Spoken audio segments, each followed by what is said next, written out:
It's Monday, and that so happens to be the day that I like to talk about monsters. Hello, and welcome to Monster Mondays. I'm Geoff Arbuckle, co-host of the podcast Film Seizure, that you can catch each Wednesday at filmseizure.com or at a number of podcast providers online. On March 17th, 2016, a video was uploaded to the YouTube channel Bowser Vids that would ultimately go viral. The name of that video was Weird Arby's Guy, and the video starts with a news report, a real one, from WXYZ ABC7 in Detroit, with a story about an elderly woman driving into an Arby's in Royal Oak, Michigan. Now, that included eyewitness accounts and stuff, but intercut into the real video was actor Andrew Bowser giving a manic account of the events. His flowery telling of the story sounds like, that one kid that you knew in school who would basically spaz out over fantasy books or movies or Dungeons and Dragons.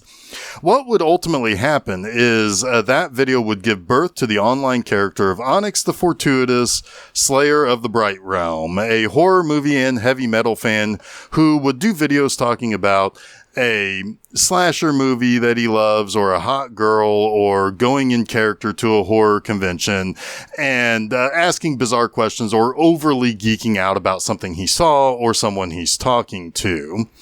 And one of the things that he would become really well known for is just how kind of fast and nervous he would talk. Like, he would have a certain way that he would look dead set on the camera, but also look like he's terrified talking to it. One of his main things is, as he's kind of going on and on about something, he would intersperse these quick little, into the story that he's telling or the thing that he's talking about, almost as if he's embarrassed to be talking about the thing, or nervous that the person watching it wouldn't understand what he's talking about or why he loves it so much or whatever. But the character proved to be enough of a hit that a small band of fans would help fund the movie that we're going to be talking about on this week's episode, Onyx the Fortuitous and the Talisman of Souls. Now, Andrew Bowser was born in 1982 and lived in Bowie, Maryland for the early part of his life, and he got into acting pretty early on. He toured internationally in the musical The Secret Garden. He had some roles on TV before eventually getting into music videos, and he ended up having a pretty significant career directing music videos. And he still worked towards making movies and TV. He had starred in a mockumentary called The Mother of Invention about an inventor. He then directed his very first film, Jimmy Tupper versus the Goatmen of Bowie.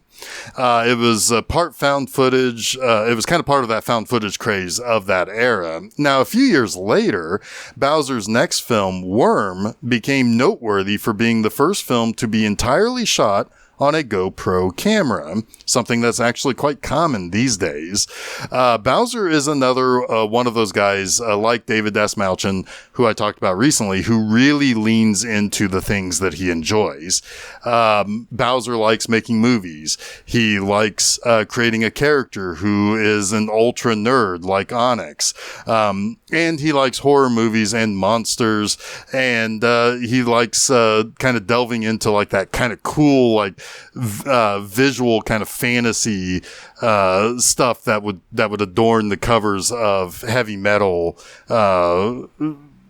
albums from the 70s, 80s, and even up to today. But these are the things that he really gets into. And in 2014, he was hired for a bit by Nerdist to be the co-host of Bizarre States with their host, Jessica Chobot, where they would basically go around and investigate or discuss urban legends, hauntings, oddities, and the like. So he really kind of gets into that strange stuff and the stuff that's very, very much the stuff that I get interested in from time to time, obviously hosting a show called Monster Mondays. But let's talk about Onyx the Fortuitous and his big screen debut as he seeks out the Talisman of Souls. We start with Marcus J. Chilbury as he introduces himself in a video as Onyx the Fortuitous, in an attempt to win a chance to meet his favorite musician, Bartok the Great, who is looking for 5 of his most devoted followers to take part in a demonic ceremony. Now, beyond his fandoms, Onyx has a relatively unhappy home life with his mom and her new husband, Todd, who thinks that he's a massive loser. He works at a fast food joint where others don't take him serious. A local bully teases him and dumps a shake on him and smears their hamburgers on his face. And that night, he prays to God or the devil to get a new, better life. Just then, he gets the news that he's won the grand getaway contest to meet Bartok the Great. Now, Bartok the Great wants to raise the ancient demon Abaddon, and when they arrive at his palatial mansion, Onyx meets Mackenzie, who actually agrees to refer to him as Onyx. Part of that is kind of sweet because she herself is non-binary, refers to herself as they, them. And, when he says, "You can call me Onyx," after she tells him that he can call her Mac or Z, it's kind of a sweet little thing where he actually feels seen by somebody. And it takes somebody who also kind of has a slightly off-center view of the world and of themselves. And they do seem to hit it off pretty quickly. But along with Onyx and Mac, the other attendees are Mr. Duke, a older scholarly gentleman who is here because he studies many religions, and he seeks truth. And he feels like the closer to Satan that you get, the more truth you learn about the world. We then have Jesminder, who is a gothy tattoo artist who believes she was Bartok's wife in many past lives. There's Shelley, a bubbly suburban religious type who became a Satanist when her husband was killed by a drunk driver. Now, before entering, they all receive a green pendant in exchange for a personal item. When they enter his mansion, they find Bartok dead on the floor with a knife sticking out of him. A TV comes on with Bartok announcing that he is indeed dead, and it's a test of faith to see if they have the power to resurrect him from the dead. And they all chant, "Let him rise," until he does revive and stand up to greet them by removing the knife from his chest. And he says that in the time that they spend with him, they will become disciples of Bartok and Abaddon and be reborn with immortality. And as the 5 guests get to know each other, we discover a 7th figure, Farah, a green-haired medium who basically uses the amulets that they were given as well as their personal items to learn more about them. Now, everyone except for Onyx drinks absinthe, which is what Farah is able to basically use to basically take those readings from them along with their personal items. And she tells Bartok that his plans work despite seeing something quite concerning while trying to figure out more about Onyx. Now, during the first ritual, they each bleed over the Grand Grimoire, the Devil's Bible, and they learn their role for the various rituals. Jesminder is labeled the Queen, as she was once Bartok's, wife in a past life. Shelley is labeled a Viking. Mr. Duke has lycanthrope blood in his lineage, and Mac is a witch. Now, Onyx is naturally a virgin, which, of course, pisses him off royally because his drawing in the grimoire is also kind of pathetic and kind of like a jester. Farah tells them that they were all given roles that are key to the ritual to discover the true purpose for all this that's basically going on. And Bartok is Bartok is seeking a specific talisman. And with Bartok and Farah digging up a spot that the grimoire told them to go to find the talisman, Mr. Duke, Mac, and Onyx attempt to break into Bartok's study to catch a peek at what the grimoire has for more knowledge about this ritual that they're all taking part in. Again, Mr. Duke very keen on learning more. Mac kind of just being more curious than anything, almost mischievous over it. And Onyx just kind of along for the ride. But Onyx ends up discovering a secret passage that allows him to basically go in between the walls, and he spies on Farah and Bartok as they return with the Talisman of Souls. And Bartok plugs the talisman into the end of the dagger that everybody used to bleed onto the grimoire with. Jesminder is then summoned and is ultimately sacrificed. Her soul is sucked into the talisman at the end of the dagger, and she's turned into a soulless ghoul. The next ritual involves what's called a box demon, who resides in a wooden box on top of a table. The box demon basically, you tell the box demon a secret, and then it will show that person something so truthful that it may shatter the person that converses with the demon.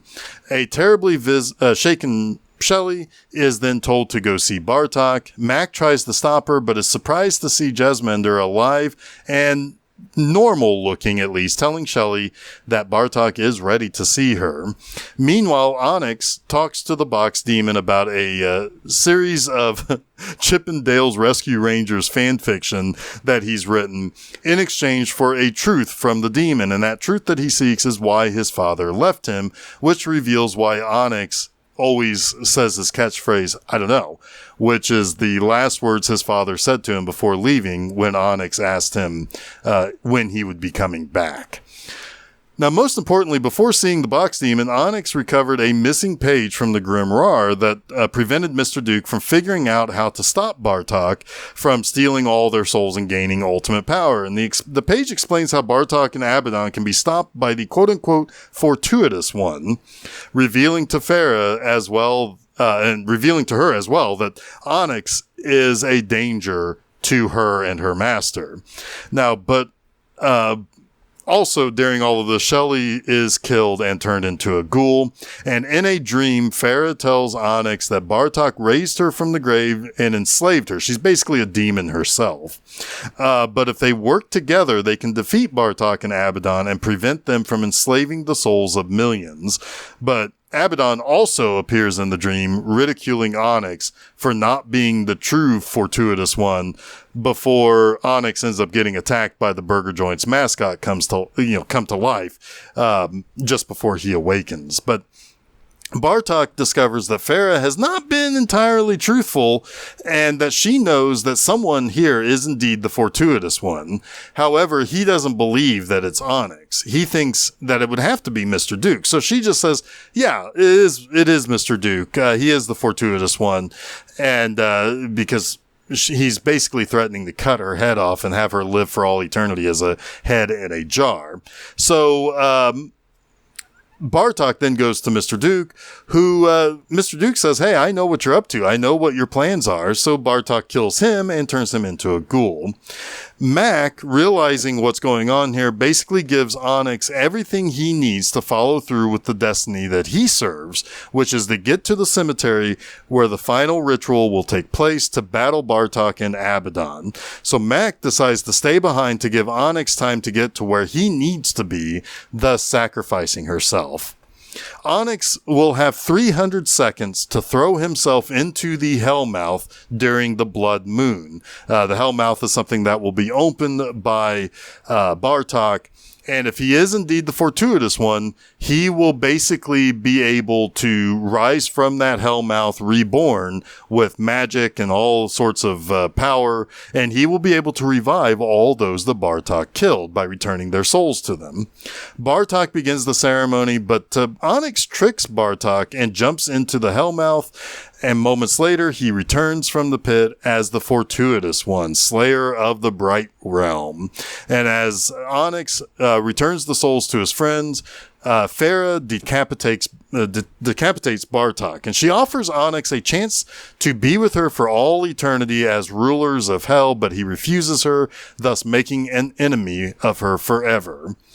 When his friends return, they're all transformed into their other forms, the queen, the witch, the Viking, and the werewolf. And as they celebrate their victory, Farah and the head of Bartok, now forever trapped in a jar, plot their revenge on Onyx. And now for the 3 things that I like about Onyx the Fortuitous and the Talisman of Souls. First, there are a couple of instances of, for a lack of a better term, stunt casting for this movie. That just is great. Barbara Crampton appears early on and at the very end as Onyx's mother. She's always great to see and has had a great run of work in indie film over the last decade and a half, even being a major player in helping get new filmmakers started. But it's Jeffrey Combs as Bartok the Great who really throws himself entirely into this movie. First, he's bald and wears an eye patch, so there is enough makeup on him to make him almost unrecognizable, but the way he delivers his lines is exactly why you hire Jeffrey Combs. He is chewing scenery in this and doing nothing here half-assed. It's a great performance, right up there with his most memorable roles of the 80s and 90s. Second, the practical effects in this movie are fantastic. There's a lot of puppetry or makeup and prosthetics. The ghouls look like something from a cross between Beetlejuice and Life Force, where they're basically just hollowed out husks. The box demon is a wonderful rubber puppet that looks kind of like a gargoyle stuffed into a little box. It also has a witchy face. Abaddon is a big puppeted dragon. The burger joint mascot, I have to assume is a little person and what looks almost like a garbage pail kid that is made to look like he's made out of hamburger meat is fantastic. In fact, they took the torso of that burger joint mascot with them to the premiere and everything. It's great. But the look of the monsters and the use of practical stuff just to make them is just perfect for the tone with this movie, lighter, funnier kind of angle that it's taking, and does not overdo anything that would upset that tone. So it's just perfect for what Andrew Bowser envisioned this to be. And third, speaking of Andrew Bowser, he is so good with his character of Onyx. Yes, he created the character, but Bowser himself knows a lot about horror. He has this deep respect and love for the tropes and the various things that would make for a great supernatural devil worship story with dialogue that all sounds like it would be good for ancient demon names and various incantations. What's great, though, is that a lot of movies based on characters that have fame from internet series, they often overplay the main character's hand in very obvious ways. They become the main character. And that may sound really odd considering, the name of this movie is Onyx the Fortuitous and the Talisman of Souls. But hear me out on this. Other internet personalities have made movies. In most of those other scenarios, the character or personality becomes the character that is almost written to immediately be basically the character who is the sole person who can solve whatever problem or lead whatever plot. All other characters defer to that him, and let's face it, it's always a him that's leading these movies in internet character feature films. But most of the time, there is little to no real need for the other characters in the movie, other than for people to play off the lead or be saved by the lead or whatever. That is not the case in this movie. Yes, Onyx needs to earn his Fortuitous One title by the end of the movie, but every other character has a plot or a purpose that does not need to defer to Onyx directly. In other words, Bowser created a very rich cast of characters, and in particular, Mr. Duke and Mac. They're the ones who figure everything out. They're the ones who place Onyx on the final path to his destiny. It's really smart because Onyx can just be what Onyx is and not have him step outside of what fans of the YouTube videos would expect.